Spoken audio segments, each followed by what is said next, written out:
ومن يضلله فلا هادي له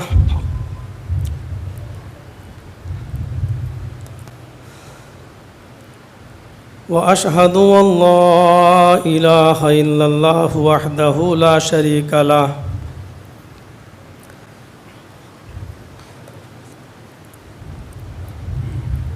وأشهد أن محمدًا عبده ورسوله أما بعد فإن خير الحديث كتاب الله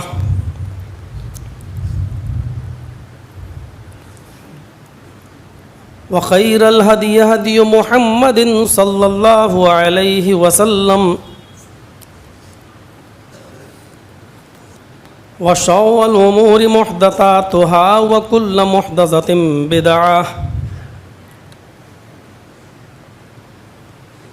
وكل بدعة ضلالة وكل ضلالة في النار أعوذ بالله من الشيطان الرجيم بسم الله الرحمن الرحيم يا أيها الذين آمنوا ادخلوا في السلم كافة رب اشرح لي صدري ويسر لي أمري واحلل عقدة من لساني يفقهوا قولي.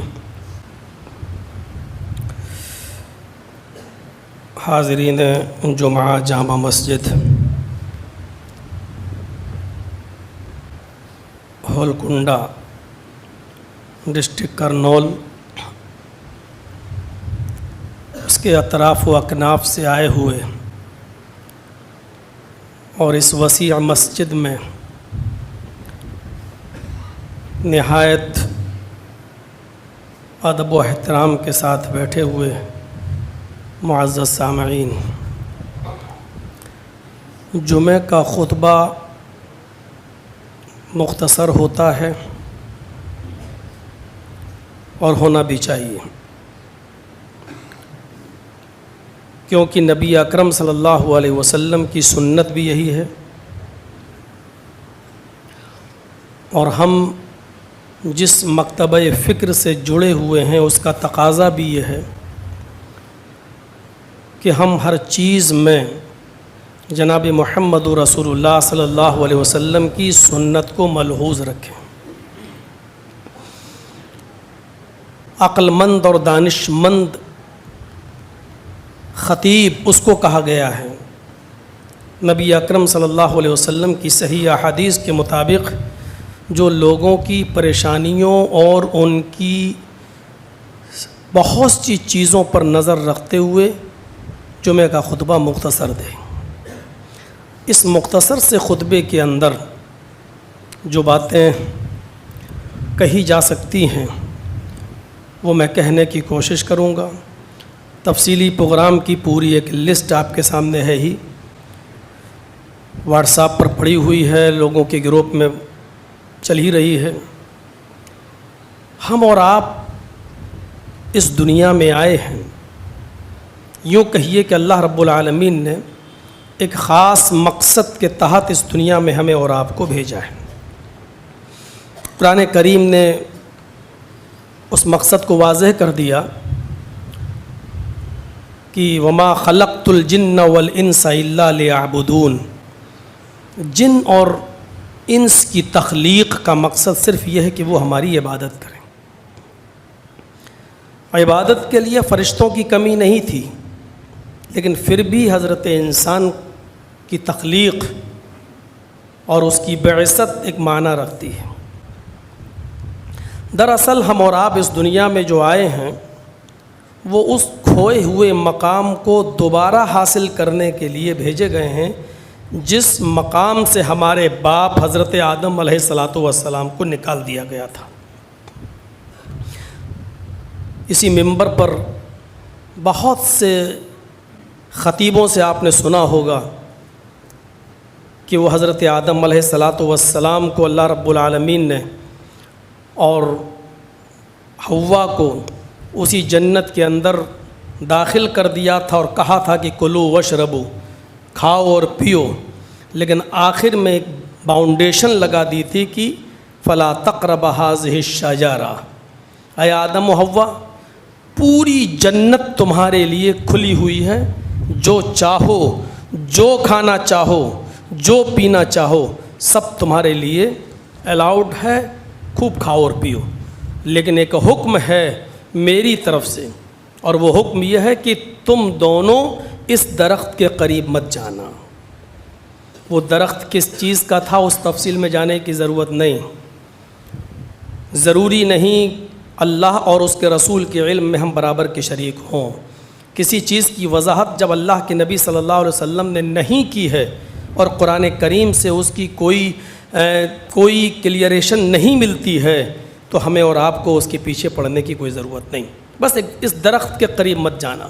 وہ ایک درخت تھا، کس چیز کا درخت تھا واللہ عالم بالصواب۔ اس درخت کے قریب مت جانا، لیکن انسانی فطرت ہے، آپ کو جس کام سے روکا جائے گا آپ اسی کام کو زیادہ کریں گے، یہ فطرت ہے۔ معاشرے میں آپ تلاش کر کے دیکھیے، ڈھونڈیے، اگر کہیں یہ کہہ دیا جائے کہ فلاں آدمی کے جلسے میں مت جانا، تو فطرت ہے انسان کی جائے گا یہ دیکھنے کے لیے کہ دیکھیں آخر وہ ایسا کیا بولتا ہے، کیوں منع کیا جا رہا ہے۔ فلاں جگہ مت جانا، تو ایک تجسس لگا رہے گا اس کے اندر کہ آخر منع کیوں کیا جا رہا ہے۔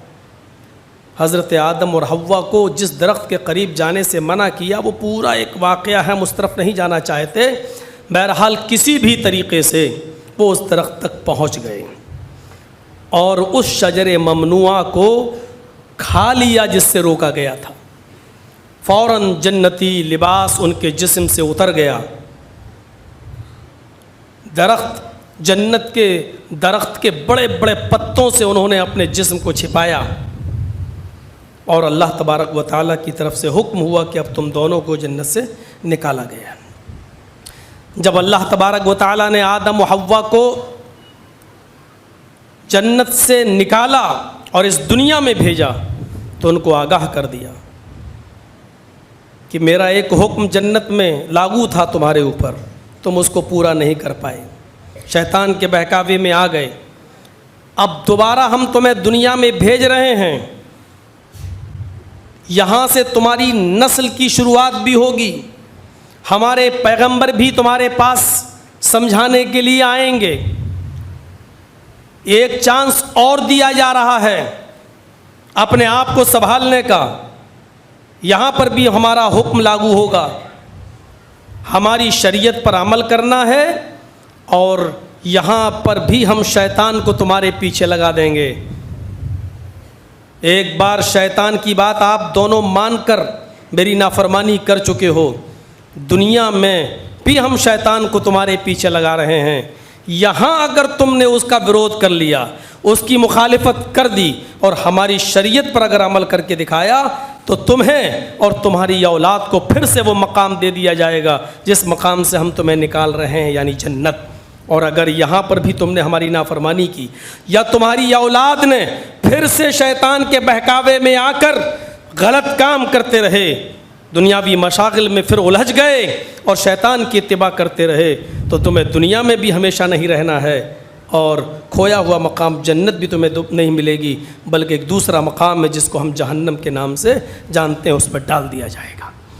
یوں کہہ لو کہ پراشچت، یوں کہہ لو کہ پشچاتاپ، یوں کہہ لو کہ جنت میں جو شجر ممنوعہ کھا کر شیطان کی ایک بار پیروی کی جا چکی ہے، اسی کا وروධ کرنے کے لیے ہمارے باپ آدم علیہ السلام کو اور ان کے ذریعے ان کی پوری نسل آدم کو ایک آگاہ کر دیا گیا ہے کہ یہاں پر ہمیں شیطان کا وروධ کرنا ہے، یہاں ہمیں اس کا پوری طریقے سے وروධ کر کے اسی کھوئے ہوئے مقام کو دوبارہ حاصل کرنا ہے جس مقام سے ہم نکالے گئے۔ اب یہاں جتنے لوگ موجود ہیں اس ہولکنڈا کی اس بڑی وسیع مسجد کے اندر، اور جہاں تک میری آواز جا رہی ہے، اپنے گریبانوں میں جھانک کر دیکھیں کہ ہم شیطان کی کتنی مخالفت کرتے ہیں۔ صبح اٹھنے کے بعد سے لے کر شام کو بستر پر سونے سے پہلے جائزہ لیں احتساب نفس، اپنے نفس کا احتساب کریں، حساب کتاب لیں، ہم نے کتنی نیکیاں کی ہیں اور کتنے گناہ کیے ہیں، کتنی شیطان کی پیروی کی ہے اور کتنی ہم نے اللہ اور اس کے رسول کی حکم کی تابعداری کی ہے۔ ہر انسان کو سوچنا چاہیے، اور اگر یہاں پر بھی وہ شیطان کی اتباع کر رہا ہے اور شیطان کی پیروی کر رہا ہے تو یہ ہمارے لیے بڑی نقصان کی بات ہوگی۔ میں کہہ سکتا ہوں کہ دنیا میں ہم بھیجے گئے ہیں اس کھوئے ہوئے مقام کو دوبارہ حاصل کرنے کے لیے، یعنی جنت کو دوبارہ پانے کے لیے۔ اور جنت میں جانے کے راستے کیا ہیں، اسباب و دخول الجنہ کیا ہیں، اس کی پوری ایک لسٹ آپ کو حدیث کی کتابوں میں مل جائے گی۔ بہت آسان بھی ہے، اگر ہم چاہیں تو جنت کے اندر بہت آسانی کے ساتھ داخل بھی ہو سکتے ہیں، لیکن ہمیں یہ دیکھنا پڑے گا۔ غور کیجیے، آپ ایک ایک چیز پر ذرا آپ غور کیجیے۔ بخاری شریف کی پہلی حدیث، ترتیب کے حساب سے نہیں، میں جو پیش کر رہا ہوں اس حساب سے، پہلی حدیث آپ ذہن میں لیں، من قال لا الہ الا اللہ دخل الجنہ۔ کتنا آسان راستہ بتا دیا۔ جس نے کہا لا الہ الا اللہ وہ جنت میں داخل ہوگا، صرف لا الہ الا اللہ۔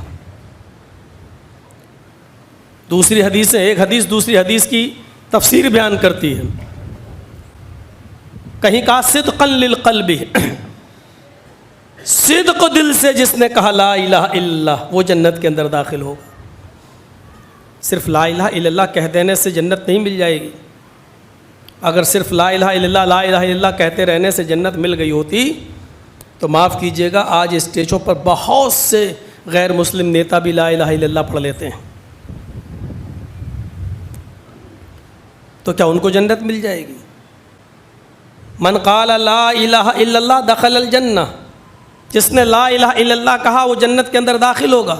ایک دوسری حدیث کے اندر اللہ کے نبی نے فرمایا من قال لا الہ الا اللہ صدقا للقلب دخل الجنہ، جس نے صدق دل سے لا الہ الا اللہ کہا۔ لا الہ الا اللہ کہہ دینے کا مطلب یہ ہے اپنے باپ اور دادا کے زمانے سے چلی آ رہی بہت سی شرکیہ خرافات اور بدعتوں کو تمہیں اپنے پیروں سے روندنا پڑے گا، اپنے باپ اور دادا کو ناراض کرنا پڑے گا، اپنے رشتہ داروں سے ناطے توڑنے پڑیں گے، ان سے مخالفتیں مول لینا پڑیں گی، تب جا کر کہیں لا الہ الا اللہ کے فارمولے پر عمل ہوگا۔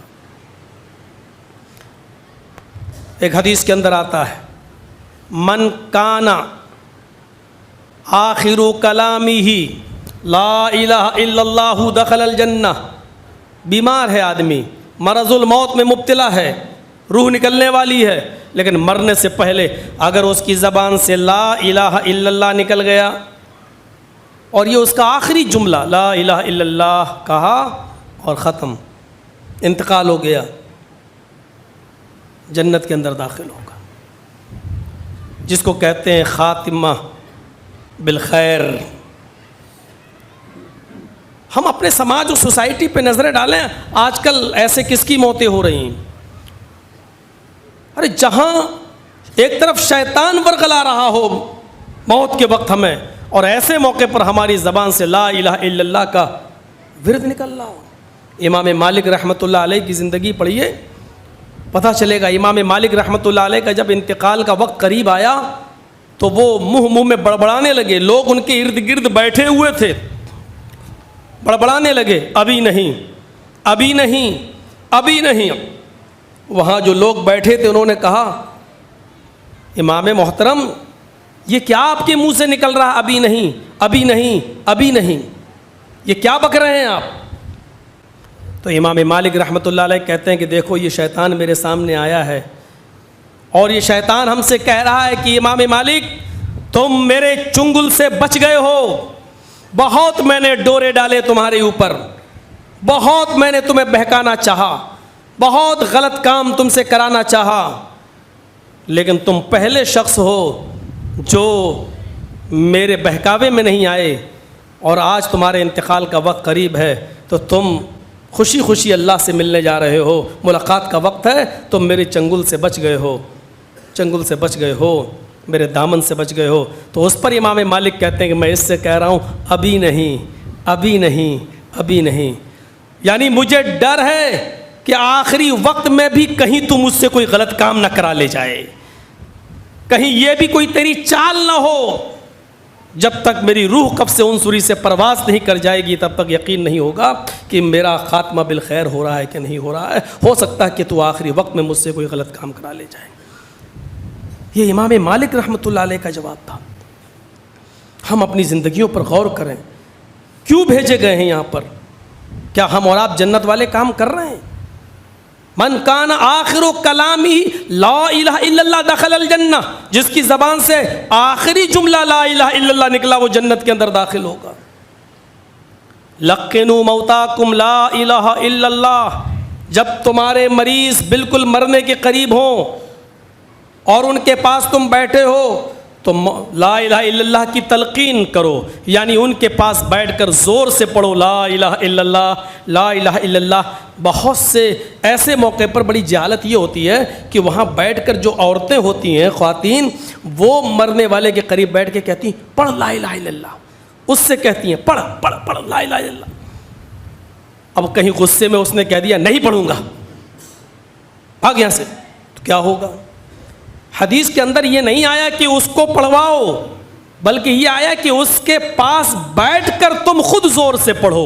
جتنے لوگ اس کو دیکھنے کے لیے گئے، عیادت کے لیے گئے، تیمارداری کے لیے گئے، ان کو حکم دیا گیا کہ زور سے ان کے پاس بیٹھ کر پڑھو لا الہ الا اللہ۔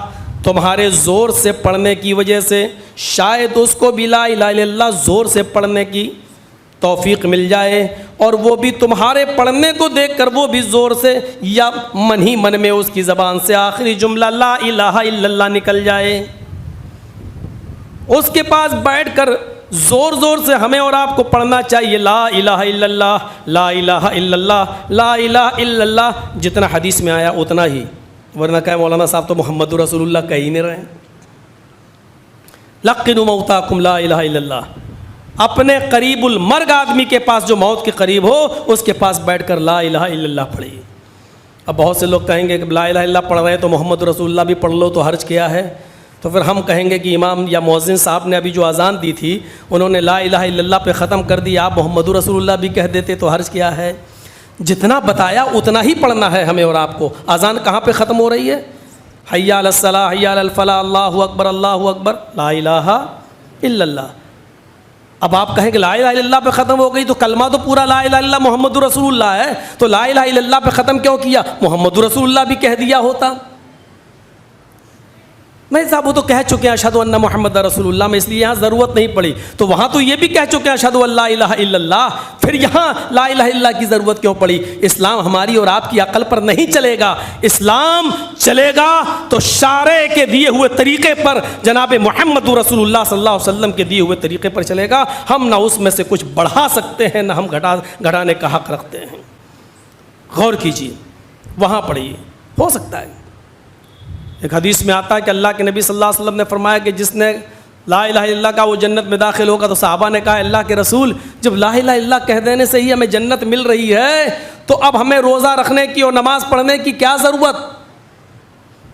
ایک اور حدیث کے اندر آتا اللہ کے نبی نے فرمایا لا الہ الا اللہ مفتاح الجنہ، لا الہ الا اللہ، یہ سب بخاری کی حدیثیں ہیں، لا الہ الا اللہ مفتاح الجنہ، لا الہ الا اللہ جنت کی کنجی ہے، جنت کی چابی ہے۔ تو صحابہ نے کہا اللہ کے رسول جنت کی چابی تو آپ نے ہم کو دے ہی دی ہے، اب تو ہم جائیں گے اور تالا کھولیں گے اور اندر داخل ہو جائیں گے، ہمیں نماز پڑھنے کی اور روزہ رکھنے کی، حج کرنے کی کیا ضرورت؟ جب لا الہ الا اللہ جنت کی چابی ہے اور جنت کی کنجی جب ہمیں مل ہی گئی تو نماز اور روزے کی کیا ضرورت؟ تو اللہ کے نبی صلی اللہ علیہ وسلم نے کیا فرمایا؟ لا الہ الا اللہ مفتاح الجنہ لیس لہ اسنان، لا الہ الا اللہ جنت کی کنجی ہے لیکن اس کے دندانے نہیں ہیں۔ ہر چابی کے اندر آپ دیکھیں گے جو کی ہوتی ہے اس میں گٹر ہوتے ہیں، ہلکے ہلکے دندانے گٹر ہوتے ہیں جو ریتی سے بنائے جاتے ہیں۔ جب تک آپ کی کی میں، آپ کی چابی میں وہ گٹر نہیں ہوں گے تالا نہیں کھلے گا۔ تو اللہ کے رسول نے کیا کہا؟ لا الہ الا اللہ جنت کی ہے، چابی تو ہے لیکن بغیر دندانوں والی، بغیر گٹر والی، سمپل چابی ہے۔ جنت کا تالا کھولنے کے لیے آپ کو اس چابی کے اندر دندانے بنانا پڑیں گے۔ صحابہ نے کہا تو پھر ایسی چابی کا کیا فائدہ کہ جو جنت کا تالا ہی نہ کھول سکے؟ جب آپ چابی دے رہے ہیں تو دندانے بھی دے دیجئے، گٹر بھی دے دیجئے۔ تو اللہ کے نبی صلی اللہ علیہ وسلم نے فرمایا اقام الصلاۃ و ایتاء الزکاۃ والحج و صوم رمضان، یہ اس کے گٹر ہیں، یہ اس کے دندانے ہیں کہ تم نماز کو اس کے وقت پر پابندی کے ساتھ ادا کرو، زکوٰۃ کی پوری ادائیگی کرو، حج کرو، اور رمضان المبارک کے پورے مہینے کے تم روزے رکھو۔ کہیں سے شوشہ نہیں چھوڑا، نہیں۔ اللہ کے نبی صلی اللہ علیہ وسلم حجرہ مبارک سے نکلتے ہیں، مسجد کے اندر بہت سے صحابہ بیٹھے ہوئے ہیں۔ نبی اکرم فرماتے ہیں سنیے، میری امت کے اب سے لے کر قیامت تک جتنے لوگ پیدا ہوں گے میری امت میں ان لوگوں میں سے 70,000 افراد ایسے ہوں گے جو بغیر حساب و کتاب کے جنت کے اندر داخل ہوں گے، جو بغیر حساب و کتاب کے جنت کے اندر داخل ہوں گے۔ ان میں کسی کا حساب و کسی کا کتاب نہیں لیا جائے گا، سوال و جواب نہ ہوگا، ان کو اللہ رب العالمین بنا حساب و کتاب کی جنت میں داخل کر دے گا۔ یہ کہہ کر آپ حجرہ مبارک میں چلے جاتے ہیں، صحابہ میں آپس میں گفتگو ہونے لگتی ہے، پتہ نہیں ان میں سے ہم ہوں گے یا نہیں، بغیر حساب و کتاب کے جو لوگ جنت میں جائیں گے ان میں ہم شامل ہیں یا نہیں۔ بعض صحابہ کہنے لگے اس میں تو وہی لوگ ہیں جو اسلام کی حالت میں پیدا ہوئے اور اسلام ہی کی حالت میں انتقال کیے، وہی ہوں گے، ہم لوگ تو پہلے کافر تھے بعد میں اسلام لائے، ہم لوگ اس میں شاید شامل نہیں ہو سکیں گے۔ تھوڑی دیر کے بعد اللہ کے نبی حجرہ مبارک سے نکلتے ہیں اور صحابہ سے عرض کرتے ہیں تم لوگ اس شک و شبے میں ہو، اس تذبذب میں ہو کہ اس میں کون لوگ ہیں جو بغیر حساب و کتاب کے جنت میں جائیں گے؟ تو سنو کون لوگ ہیں جو 70,000 کی تعداد میں ہوں گے اور بغیر حساب و کتاب کی جنت کے اندر داخل ہوں گے۔ اللہ کے نبی فرماتے ہیں الذین ہم لا یتطیرون، ان میں پہلا شخص وہ ہوگا، یہ لوگ ہوں گے جو بدشگونی نہیں لیتے ہوں گے، بدفال نہیں لیتے ہوں گے۔ بدشگونی سمجھتے ہیں؟ عرب کے اندر عربی لوگ کیا کرتے تھے، ایک چڑیا پکڑتے تھے، ان کو کوئی کام کرنا ہوتا تھا، اس کام میں ہمیں پروفٹ ہوگی یا لاس، فائدہ ہوگا یا نقصان، تو اس چڑیا کو پکڑ کر وہ چھوڑتے تھے، اگر وہ داہنی طرف اڑ کے جاتی تھی تو کہتے تھے کہ ہمارا کام اچھا ہوگا، ہمیں پروفٹ ہوگی، ہمیں نفع ہوگا۔ اگر وہ چڑیا بائیں طرف چلی جائے تو وہ کام نہیں کرتے تھے، نہیں ہمیں نقصان ہو جائے گا۔ چڑیوں سے پھال لیتے تھے۔ اس کی بہت سی کیٹیگریز ہوتی ہیں، جیسے کوئی آدمی ہے، آج جمعہ کا دن ہے، کوئی کام کرتا ہے، ہفتے کے دن بہت اس کو پروفٹ ہوئی، سنڈے کے دن بہت پروفٹ ہوئی، منڈے ٹیوزڈے ہر دن ہوئی، لیکن جمعے کے دن اس کو نقصان ہو گیا، کاروبار میں بھاری نقصان۔ یہ کیا ہوا؟ اس نے پھر سنیچر سے لے کر جمعرات تک خوب محنت کی اور ہر دن اس کو پروفٹ ہوئی، دوسرا جمعہ آیا پھر اس کو نقصان ہو گیا، پھر اس نے محنت کی ہفتے سے لے کر جمعرات تک پھر پروفٹ ہوئی، تیسرا جمعہ آیا پھر اس کو نقصان ہو گیا۔ اب اس نے کیا کیا، یہ جمعہ کا دن میرے لیے اچھا دن نہیں ہے، منحوس، اس دن ہم کام ہی نہیں کریں گے کیونکہ میں نقصان ہوتا ہے۔ جمعے کے دن کو اس نے منحوس سمجھ لیا، آج کے دن یعنی جمعے کے دن ہم کام ہی نہیں کریں گے۔ یہ ہے بدشگونی، یہ ہے بدفعل۔ بہت سے لوگ ہوتے ہیں، بہار بنگال کا سفر کریے تو بہت دلچسپ بھی آپ کو ملے گی، ایسے ایسے ڈرائیور کبھی کبھی مل جاتے ہیں، ایک دم دیکھا بلی راستے سے نکل گئی، روک دی گاڑی، ارے صاحب چلائیے نا، ارے نہیں صاحب 2 منٹ رکنا پڑے گا، کیوں؟ بلی نے راستہ کاٹ دیا۔ ہم نے کہا اتنے بڑے بڑے لوگ راستہ کاٹ رہے ہیں، شرابی، جواری، کبابی، ان سے فرق نہیں پڑتا نا؟ نہیں صاحب آپ مولانا چپ رہیے، آپ ہم اپنے حساب سے چلیں گے، بات ماننا پڑتی ہے۔ بدشگونی ہے، بلی راستہ کاٹ دینے سے کیا ہوتا ہے؟ تو والذین ہم لا یتطیرون، وہ لوگ بغیر حساب و کتاب کے جو جنت میں جائیں گے ان میں یہ لوگ بھی شامل ہیں جو بدشگونی نہیں لیتے ہوں گے، بدفعلی نہیں لیتے ہوں گے۔ والذین ہم لا یتطیرون والذین ہم لا یسترقون، اور وہ لوگ بھی جو جھاڑ پھونک نہیں کرتے ہوں گے۔ بڑا عجیب اشارہ کر دیا ہے۔ دیکھیے قرآن اور حدیث صحیح احادیث سے کسی پر پڑھ کر دم کرنا جائز ہے، ناجائز نہیں ہے۔ کسی کو بٹھا کر سورہ فاتحہ پڑھ دینا، معوذتین وغیرہ پڑھ کے دم کر دینا، آیت الکرسی وغیرہ پڑھ کے چاروں قل وغیرہ پڑھ کے دم کر دینا، یہ غلط نہیں ہے، صحیح ہے۔ لیکن اگر کوئی شخص اس کو بھی نہ کروائے کسی ملا مولوی سے اور کہے کہ اللہ نے ہمیں بیمار کیا، اللہ ہی شفا دے گا، اور اللہ پر توکل کر کے وہ جھاڑ پھونک بھی نہ کرائے، دعا بھی نہ کرائے، تو یہ اور افضل ہے۔ تو اللہ کے نبی صلی اللہ علیہ وسلم نے فرمایا کہ وہ لوگ بغیر حساب و کتاب کی جنت میں جانے والوں میں شامل ہوں گے جو جھاڑ پھونک نہیں کرتے ہوں گے۔ شاید بخاری شریف کی وہ حدیث کا واقعہ آپ کے سامنے آیا ہوگا کہ ایک وقت اللہ کے نبی کے پاس ایک عورت آتی ہے اور کہتی ہے کہ اللہ کے نبی مجھے مرگی کا دورہ پڑتا ہے اور میں زمین پر گر جاتی ہوں، میری شرمگاہ کھل جاتی ہے، میرے لیے اللہ سے دعا کیجئے۔ بخاری کے الفاظ ہے فدعوا اللہ لی، میرے لیے اللہ سے دعا کیجئے کہ اللہ مجھے اس بیماری سے نجات عطا فرمائے۔ تو اللہ کے نبی صلی اللہ علیہ وسلم نے اس خاتون سے کہا بی بی میرے پاس تیرے لیے دو آپشن ہیں، پہلا آپشن یہ ہے کہ میں تیرے لیے دعا کر دیتا ہوں اور تو اس بیماری سے نجات پا جائے گی، دوسرا آپشن یہ ہے کہ میں تیرے لیے کوئی دعا نہیں کرتا ہوں، تو اسی بیماری میں صبر کر، اسی بیماری میں صبر کر، اور اسی بیماری میں اگر تیرا انتقال ہوتا ہے تو لکل جنہ، تیرے لیے جنت ہے۔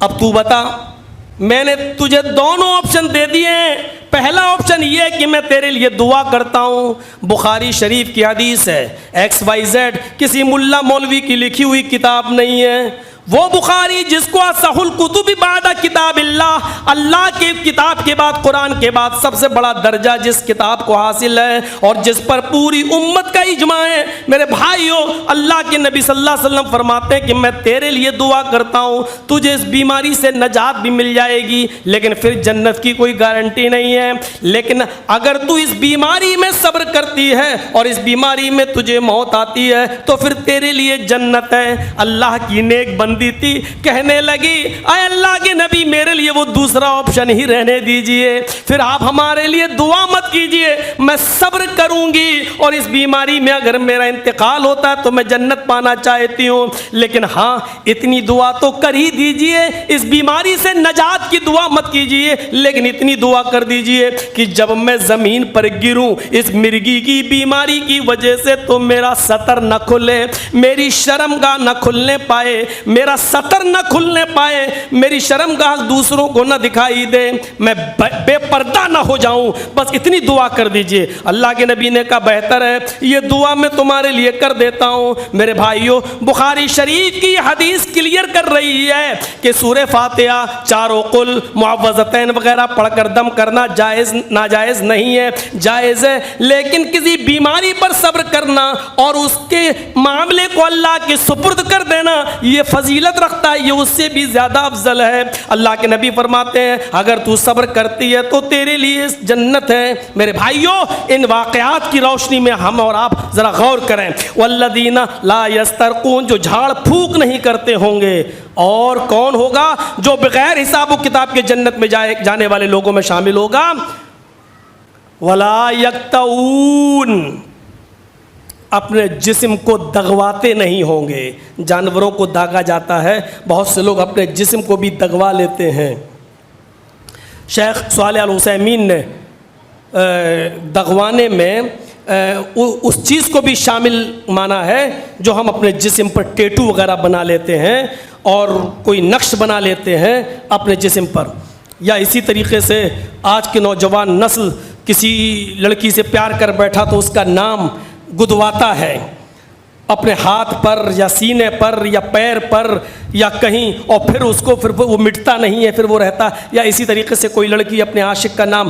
تو شیخ صالح العثیمین نے اس کو بھی گدوانے کے حکم میں مانا ہے، فرمایا کہ جو اپنے جسم کو گدواتے نہیں ہوں گے یہ لوگ بھی بغیر حساب و کتاب کے جنت میں جانے والوں میں سے ہوں گے۔ اور لاسٹ میں آپ نے فرمایا وَعَلَىٰ رَبِّهِمْ يَتَوَكَّلُونَ، اور جو صرف اپنے رب پر توکل کرتے ہوں گے، اپنے رب پر بھروسہ کرنے والے ہوں گے، یہ لوگ بغیر حساب و کتاب کے جنت میں جانے والے لوگوں میں سے ہوں گے۔ یہ سن کر ایک صحابی جن کا نام عکاشہ تھا اڑتے ہیں اور کہتے ہیں کہ اللہ کے نبی میرے لیے دعا کیجئے، اے اللہ کے نبی صلی اللہ علیہ وسلم میرے لیے دعا کیجئے کہ میں انہی لوگوں میں ہو جاؤں۔ 70,000 لوگ جو بغیر حساب و کتاب کے جنت میں جائیں گے، اے اللہ کے نبی میرے لیے دعا کیجئے کہ اللہ ان میں مجھے شامل کر دے۔ اللہ کے نبی فرماتے انت منہم یا عکاشہ، اے عکاشہ تم انہی لوگوں میں سے ہو، تم 70,000 لوگ جو جنت میں جائیں گے ان میں سے ایک تمہارا بھی نام ہے، تم بھی انہی لوگوں میں سے ہو۔ جب عکاشہ کھڑے ہوئے تو ایک اور صحابی کھڑے ہوئے کہ اللہ کے رسول میرے لیے بھی دعا کر دیجئے کہ میں بھی ان میں سے ہو جاؤں۔ تو اللہ کے نبی نے پھر منع کر دیا، کیا کہا؟ سبقک عکاشہ، اب نہیں، عکاشہ تم پر سبقت لے گیا، اب ہم یہاں سب کے لیے کرنے لگیں گے تو 70,000 تو یہیں ہو جائیں گے۔ یہاں تو قیامت تک، آج سے لے کے قیامت تک ہماری امت میں جو لوگ ہوں گے ان میں 70,000 بغیر حساب و کتاب کے جنت میں جائیں گے۔ تو یہ جنت میں جانے کا راستہ دیکھیے کتنا آسان راستے ہیں، لا الہ الا اللہ پڑھنے اور اس پر عمل کرنے سے ہمیں جنت مل رہی ہے۔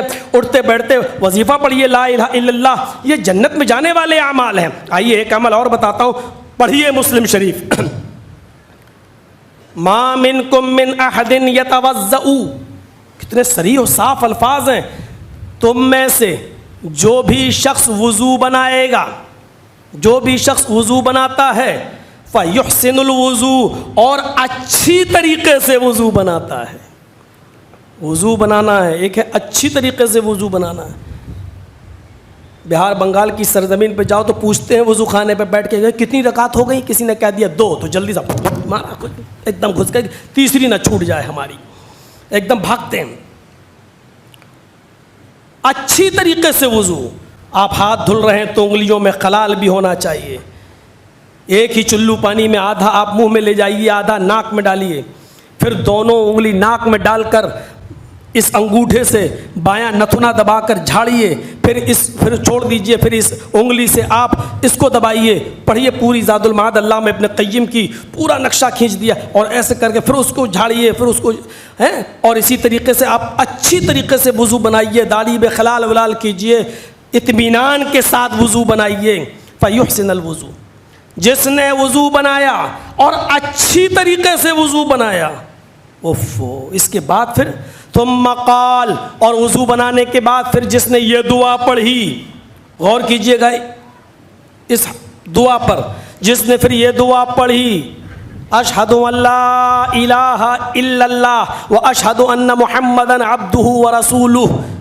مسلم شریف کی حدیث میں بس اتنی ہی دعا آئی ہے، اللہم اجعلنی من التوابین وجعلنی من المتطہرین کے جو الفاظ ہیں وہ ترمذی کے ہیں، مسلم شریف کی حدیث کے نہیں ہیں۔ مسلم شریف کی حدیث کے اندر اتنے ہی الفاظ آئے ہیں، اگر کسی کو اتنی لمبی دعا یاد نہیں، اتنی ہی دعا پڑھے تو یہ بھی کافی ہے۔ کیا کہا؟ جس نے یہ دعا پڑھی، اشہد ان لا الہ الا اللہ واشہد ان محمدا عبدہ ورسولہ، جس نے یہ دعا پڑھی، وضو بنایا، اچھی طریقے سے وضو بنایا، اور وضو بنانے کے بعد یہ دعا پڑھی، پھر کیا ہوگا؟ اللہ کے نبی صلی اللہ علیہ وسلم فرماتے ہیں الا فتحت لہ ابواب السمانیہ، اس کے لیے جنت کے 8 دروازے کھول دیے جاتے ہیں، اس کے لیے جنت کے 8 دروازے کھول دیے جاتے ہیں۔ کتنا وقت لگ رہا ہے اچھی طریقے سے وضو بنانے کے لیے، اور وضو کے بعد اتنی سی دعا پڑھنے کے لیے؟ ابواب الجنت السمان، اللہ کے نبی نے صاف لفظوں میں کہا، اور مسلم کی حدیث ہے، جس نے وضو بنایا اور اچھی طریقے سے وضو بنایا، اور وضو بنانے کے بعد یہ الفاظ ادا کر لیا، اشہد ان لا الہ الا اللہ واشہد ان محمدا عبدہ ورسولہ، الا فتحت لہ ابواب الجنت الثمانیہ، اس کے لیے جنت کے 8 دروازے کھول دیے جاتے ہیں، 1 نہیں، 2 نہیں، 3 نہیں، جنت کے 8 دروازے کھول دیے جاتے ہیں۔ گویا کہ جنت کے 8 دروازے پر کھڑے ہو کر فرشتہ پکار کر کہہ رہا ہے آ تیرے لیے رب نے مجھے حکم دے رکھا ہے، یہ جس دروازے سے داخل ہونا چاہے اس دروازے سے داخل ہو جائے۔ یہ وضو بنا کر اور وضو کے بعد پڑھی جانے والی دعا پر ہمیں جنت مل رہی ہے، اور جنت ہی نہیں، جنت میں داخل ہونے کے لیے ہمارے لیے 8 دروازے کھولے جا رہے ہیں۔ اور ہم اس دنیا میں اسی لیے بھیجے گئے ہیں کہ ہمارے باپ آدم علیہ السلام کو ایک خطا کی پاداش میں نکال دیا گیا، تو اللہ نے پشچاتاپ کرنے کا ایک موقع دیا، پراشچت کرنے کا ایک موقع دیا، کفارہ ادا کرنے کا ایک موقع دیا، اپنی غلطی کو سنبھالنے کا ایک موقع دیا۔ لیکن ہم دنیا میں آ کر پھر غلطیوں پہ غلطی کیے چلے جا رہے ہیں، پھر ہم شیطان کے بہکاوے میں چلے آ رہے ہیں، پھر ہم شیطان کی پیروی کرتے چلے جا رہے ہیں۔ معاف کیجئے گا اگر ہم نے ایسا کیا تو دنیا میں بھی ہمیں ہمیشہ نہیں رہنا ہے، اور جنت بھی ہمیں نہیں ملے گی۔ یہ جنت کا دروازہ تھا۔ آئیے ایک اور دروازے کی طرف انٹری مارتے ہیں۔ یہ دروازہ بخاری شریف کے اندر بتایا جاتا ہے، اللہ کے نبی صلی اللہ علیہ وسلم فرماتے ہیں اذا قال المؤذن اللہ اکبر اللہ اکبر فقولوا اللہ اکبر اللہ اکبر، جب مسجد کے اندر تمہارا مؤذن اذان دے اور اذان کے اندر وہ یہ جملے ادا کرے اللہ اکبر اللہ اکبر فقولوا اللہ اکبر اللہ اکبر، تو تم بھی اس کے ساتھ یہ جملے ادا کرو اللہ اکبر اللہ اکبر۔ وَإِذَا قَالَ الْمُؤَذِّنُ أَشْهَدُ أَن لَّا إِلَٰهَ إِلَّا اللَّهُ فَقُولُوا أَشْهَدُ أَن لَّا إِلَٰهَ إِلَّا اللَّهُ، جب مؤذن کہے اشہدو ان لا الہ الا اللہ تو تم بھی کہو اشہدو ان لا الہ الا اللہ۔ وَإِذَا قَالَ الْمُؤَذِّنُ أَشْهَدُ أَنَّ مُحَمَّدًا رَّسُولُ اللَّهِ فَقُولُوا أَشْهَدُ أَنَّ مُحَمَّدًا رَّسُولُ اللَّهِ، جب مؤذن کہے أَشْهَدُ أَنَّ مُحَمَّدًا رَّسُولُ اللَّهِ تو تم کہو أَشْهَدُ أَنَّ مُحَمَّدًا رَّسُولُ اللَّهِ۔ وَإِذَا قَالَ الْمُؤَذِّنُ حَيَّ عَلَى الصَّلَاةِ فَقُولُوا لَا حَوْلَ وَلَا قُوَّةَ إِلَّا بِاللَّهِ، اور جب تمہارا مؤذن کہے حَيَّ عَلَى الصَّلَاةِ تو جواب میں تم کہو لا حول ولا قوة إلا بالله۔ وَإِذَا قَالَ الْمُؤَذِّنُ حَيَّ عَلَى الْفَلَاحِ فَقُولُوا لَا حَوْلَ وَلَا قُوَّةَ إِلَّا بِاللَّهِ، اور جب مؤذن کہے حَيَّ عَلَى الْفَلَاحِ تو تم کہو لا حول ولا قوة إِلَّا بِاللَّهِ۔ وَإِذَا قَالَ الْمُؤَذِّنُ اللَّهُ أَكْبَرُ اللَّهُ أَكْبَرُ فَقُولُوا اللَّهُ أَكْبَرُ اللَّهُ أَكْبَرُ، اور جب مؤذن کہے اللہ اکبر اللہ اکبر تو تم بھی اسی کو دہراؤ۔ اور وَإِذَا قَالَ الْمُؤَذِّنُ لَا إِلَهَ إِلَّا اللَّهُ فَقُولُوا لَا إِلَهَ إِلَّا اللَّهُ، اور جب مؤذن لا الہ الا اللہ کہہ کر اذان ختم کر دے تو تم بھی کہو لا الہ الا اللہ۔ ثم قال، جس نے مؤذن کے ان کلمات کو دہرایا پھر اس نے یہ پڑھا، دیکھیے بخاری شریف، پھر اس نے یہ پڑھا اللہم رب هذه الدعوة التامة والصلاة القائمة آتی محمدا الوسیلہ والفضیلہ وابعثہ مقاما محمودا الذی وعدتہ۔ بخاری شریف کے اندر اتنی ہی حدیث موجود ہے۔ بخاری شریف کی حدیث کے اندر والدرجۃ الرفیعہ کا جملہ موجود نہیں ہے۔ بخاری شریف کی حدیث کے اندر وَارْزُقْنَا شِفَاعَتَهُ يَوْمَ الْقِيَامَةِ إِنَّكَ لَا تُخْلِفُ الْمِيعَادَ کے الفاظ نہیں ہیں۔ اللہ کے نبی صلی اللہ علیہ وسلم نے اذان کے بعد کی یہی دعا بتائی اور کہا جس نے یہ پڑھا تم بھی کہو، یہ جس نے یہ کہا مؤذن نے تم بھی یہ کہو۔ جب پوری اذان کا جواب دے دو ثم قال، پھر جو یہ پڑھے گا اس اذان کے جملے ادا کرنے کے بعد کیا اللہم رب هذه الدعوة التامة والصلاة القائمة آت محمدا الوسیلہ والفضیلہ وابعثہ مقاما محمودا الذی وعدتہ۔ اللہ کے نبی صلی اللہ علیہ وسلم بول رہے ہیں، صحابہ سن رہے ہیں۔ اللہ کے نبی نے فرمایا حلت لہ شفاعتی یوم القیامہ، ایسے آدمی کے لیے قیامت کے دن اللہ کی طرف سے مجھے اجازت ہوگی اور اس آدمی کی کے لیے شفاعت کرنے کا مجھے حق حاصل ہوگا، میری شفاعت اس کے لیے حلال ہوگی، اور جس کے لیے میں شفاعت کی دعا کر دوں اور جس کے لیے شفاعت کی ریکویسٹ اللہ سے کر دوں تو اللہ رب العالمین میری ریکویسٹ کو نامنظور نہیں کرے گا۔ ایسے شخص کے لیے میری شفاعت حلال کر دی جائے گی، یعنی اس شخص کے لیے میں شفاعت کروں گا اور اس کو جنت میں لے جاؤں گا۔ میرے پیارے ساتھیوں، کتنا وقت لگ رہا ہے مؤذن کے اذان کے کلمات کو دہرانے میں، اور کتنا وقت لگ رہا ہے اللہم رب ھذہ الدعوۃ التامہ یہ دعا پڑھنے میں۔ ہم موبائلوں میں فیس بک چلاتے رہتے ہیں، واٹس ایپ دیکھتے رہتے ہیں، لیکن اسی درمیان اذان ہونے لگتی ہے، لیکن ہمیں اتنی توفیق نہیں ملتی۔ اذان ہونے لگتی ہے اور ہم چائے کی دکانوں پہ بیٹھے رہتے ہیں۔ میرے بھائیوں، غور کرو، یہ نیکیاں ہمیں مل رہی ہیں، لوٹو انہیں، سمیٹو اپنے دامن میں۔ ان چھوٹی چھوٹی نیکیوں سے ہمیں جنت مل رہی ہے، ان چھوٹی چھوٹی نیکیوں سے ہمیں جنت مل رہی ہے۔ ذرا تصور کیجیے آپ، ہمیں غور کرو۔ فرمایا اللہ کے نبی صلی اللہ علیہ وسلم نے من قرأ آیت الکرسی بعد صلاۃ المکتوبہ لم یمنعہ من دخول الجنت الا الموت۔ اللہ کے نبی فرماتے ہیں جس نے ہر فرض نماز کے بعد آیت الکرسی کو پڑھنا اپنا وظیفہ بنا لیا ہے، فرض نماز کے بعد جو آیت الکرسی پڑھتا ہے، ہر فرض نماز کے بعد جس نے آیت الکرسی کو پڑھنا اپنا وطیرہ، اپنا وظیفہ بنایا ہے، لم یمنعہ من دخول الجنت الا الموت، ایسے شخص کو جنت میں داخل ہونے سے سوائے موت کے اور کوئی چیز نہیں روک رہی ہے۔ آیت الکرسی کتنی بڑی ہے جو آپ کو یاد نہیں ہو سکتی ہے۔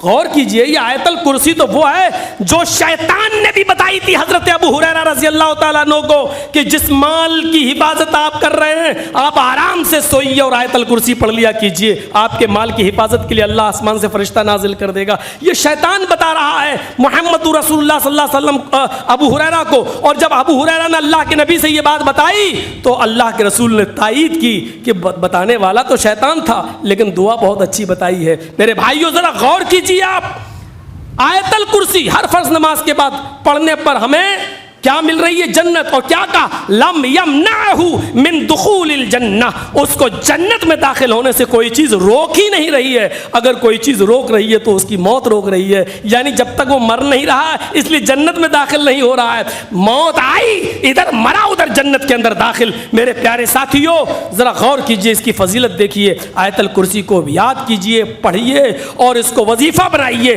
فرض نماز کے بعد پڑھنے کا، اس میں ہمیں جنت کا راستہ مل رہا ہے۔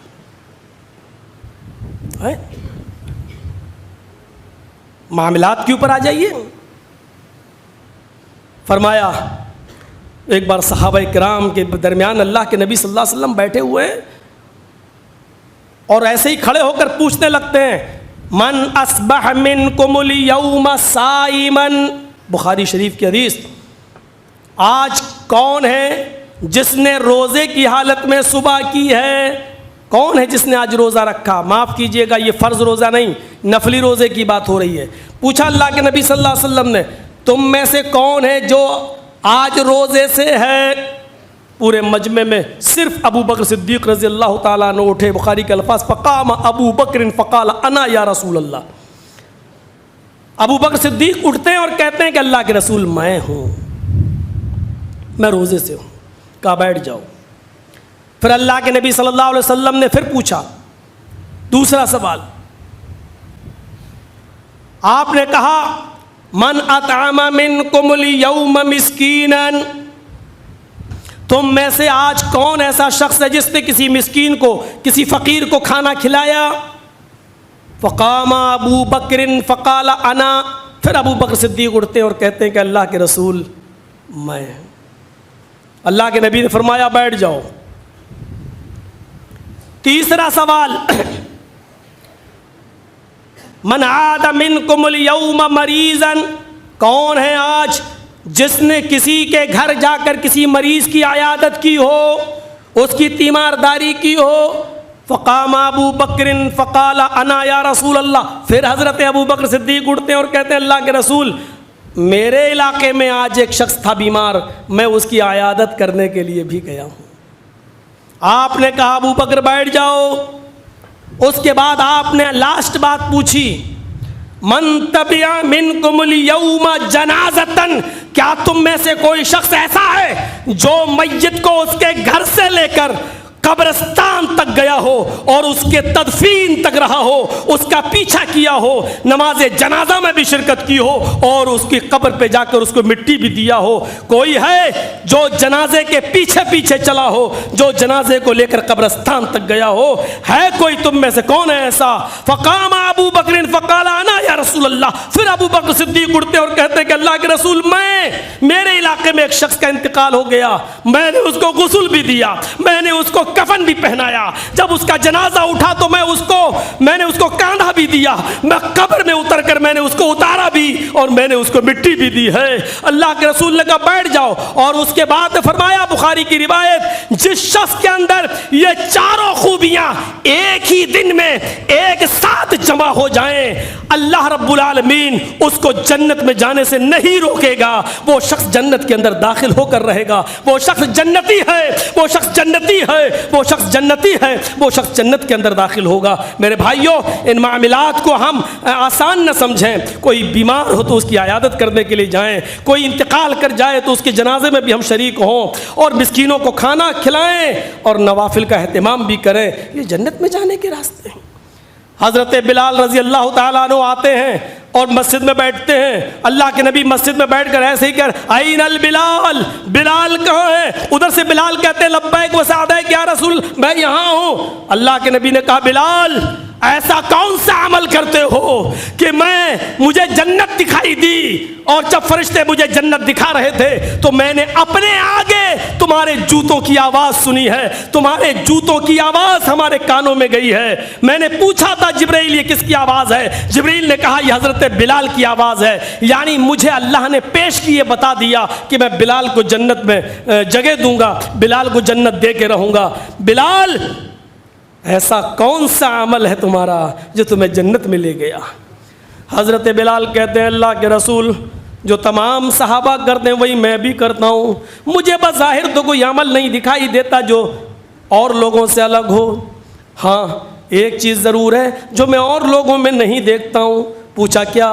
فرمایا اے اللہ کے نبی صلی اللہ علیہ وسلم, میں کبھی بنا وضو کے نہیں رہتا ہوں. جب بھی میرا وضو زائل ہوتا ہے, جب بھی میرا وضو ٹوٹتا ہے, میں فوراً وضو بنا لیتا ہوں, میں اسی وقت وضو کر لیتا ہوں. اور وضو کرنے کے بعد اللہ تعالیٰ مجھے جتنی توفیق دیتا ہے میں نوافل کا اہتمام کرتا ہوں. کبھی 2 رکعت, کبھی 4 رکعت, کبھی 6 رکعت, جتنی وسعت ہوتی ہے میں وہ ضرور ادا کرتا ہوں. میں نے آج تک وضو بنا اور کم سے کم 2 رکعت نماز نہ پڑھی ہو ایسا مجھے یاد نہیں ہے.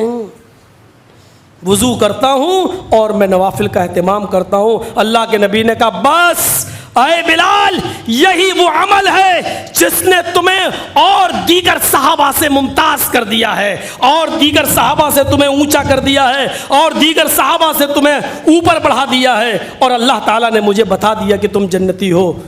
اتنا کہنا تھا تو صحابہ کا نظریہ بھی چینج ہو جاتا ہے. ایک صحابی اٹھتے ہیں, کہتے ہیں کہ بلال, تمہاری شادی نہیں ہوئی ہے اور میں نے سنا ہے کہ تم جہاں رشتہ بھیجتے ہو لڑکی تمہیں دیکھنے کے بعد رشتے کو ریجیکٹ کر دیتی ہے تمہاری شکل و صورت کو دیکھ کر. کیونکہ بلال کے بارے میں حدیث میں آتا ہے کہ کلحمہ, کوئلے سے زیادہ کالے, ایک رنگت بتائی گئی. اے بلال, میرے گھر میں چلو, میرے پاس خوبصورت چاند جیسی بیٹی ہے, ایک نظر میری بیٹی کو دیکھ لو. اے بلال, اگر وہ تمہیں پسند آ جائے تو میں خوشی خوشی اپنی بیٹی تمہیں دینے کے لیے تیار ہوں. تمہاری صحبت میں رہ کر وہ بھی نیک عمل کرنے لگے گی اور نیک و دیندار لڑکے کے ساتھ اپنی بیٹی کو نکاح کر دینے کی وجہ سے اللہ مجھے بھی جنت دے دے گا, اللہ میری قسمت میں بھی جنت لکھ دے گا. آئے بلال چلو. ادھر سے دوسرے اٹھتے ہیں, آئے بلال, انہوں نے پہلے فرمائش کر دی, پہلے ان کی بیٹی کو جا کر دیکھ لو, اگر ان کی بیٹی پسند نہ آئے تو آ کر میری بیٹی دیکھ لینا, شاید میری بیٹی تمہیں پسند آ جائے, میں اپنی بیٹی کا نکاح تمہارے ساتھ کرنے کے لیے تیار ہوں. میرے پیارے ساتھیوں, یہ عرب کے رئیس لوگ تھے, یہ عرب کے چودھری لوگ تھے, یہ عرب کے سرمایہ دار لوگ تھے. اللہ کے نبی نے کہا بلال, ایسا کون سا عمل کرتے ہو کہ میں نے جنت میں تمہارے جوتوں کی آواز سنی؟ ان کی دینداری دیکھی تو اپنی لڑکیوں کے پیغام خود بلال رضی اللہ تعالیٰ عنہ کو دینے لگے. میرے بھائیوں, اس عمل کو ہم معمولی عمل نہ سمجھیں, معمولی عمل نہ سمجھیں. غور کیجئے, ادھر بحرین سے مال آیا، صحابہ فجر کی نماز سے پہلے ہی مسجد میں پہنچ گئے کہ آج تو مال ملے گا، ہمارا بھی حق ہے، ہمارا بھی حصہ ہے۔ اللہ کے رسول نے دیکھا، واہ، وقت سے پہلے مسجد بھر گئی۔ جیسے آج آپ نے سنا جرجی صاحب آ رہے ہیں تو 11 بجے سے لوگ بیٹھ گئے، اس کا مطلب جانتے ہو کیا ہوا؟ بہت خطرناک ہے اس کا مقصد۔ اس کا مقصد یہ ہے کہ آپ قرآن و حدیث سننے نہیں آتے ہیں، آپ شخصیت کو سننے آتے ہیں۔ ہم اپنے دلوں کو صاف کریں، ہم اپنے نیتوں کو صاف کریں۔ شخصیتوں کو سننا ضروری نہیں ہے، قرآن و حدیث کو سننا ضروری ہے۔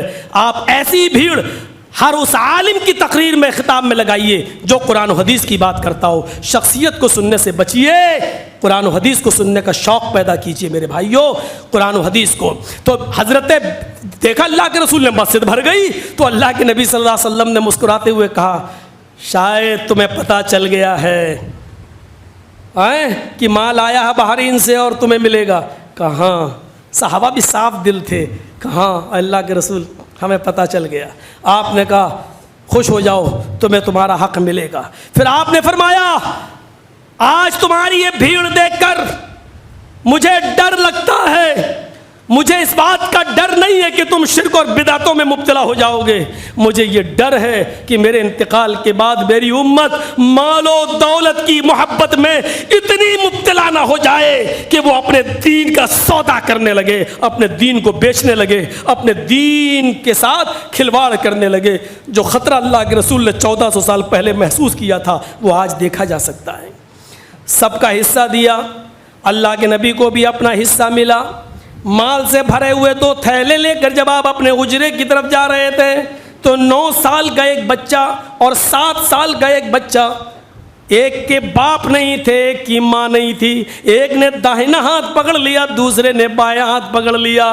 ایک نے کہا اے اللہ کے نبی میری ماں نہیں ہے، ایک نے کہا میرا باپ نہیں ہے، ایک نے کہا اللہ کے نبی میری ماں نہیں ہے، میرے باپ نے دوسری شادی کر لی، دوسری ماں جو آئی ہے وہ مجھے بیٹا ہی نہیں مانتی ہے، میں سڑکوں پر بھیک مانگتا ہوں۔ دوسرے نے کہا اللہ کے نبی صلی اللہ علیہ وسلم میرا باپ نہیں ہے، میری ماں نے دوسری شادی جب کی تو وہ آدمی مجھے اپنا بیٹا نہیں مانتا ہے، اس لیے میں بھی سڑکوں پر بھیک مانگتا پھرتا ہوں۔ ایک طرف دیکھا 9 سال کی عمر، ایک طرف دیکھا 7 سال کی عمر۔ سیرت النبی میں علامہ ابن ہشام نقل کرتے ہیں اللہ کے رسول صلی اللہ علیہ وسلم نے جب دیکھا کہ ان کے ماں اور باپ نے، ایک کا ماں نہیں، ایک کی ماں نہیں، ایک کا باپ نہیں، ایک کو یہ تھیلا دے دیا اور دوسرے کو دوسرا تھیلا دے دیا، یہ دونوں بچے جانے لگے۔ اور جب دیکھتے رہے اللہ کے رسول، جب یہ دونوں آپ کی آنکھوں سے وہ جل ہو گئے تب آپ حجرے میں گئے،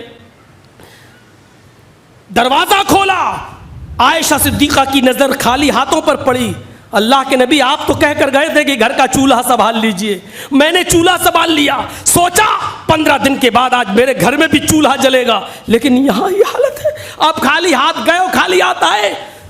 پوری بات بتائی۔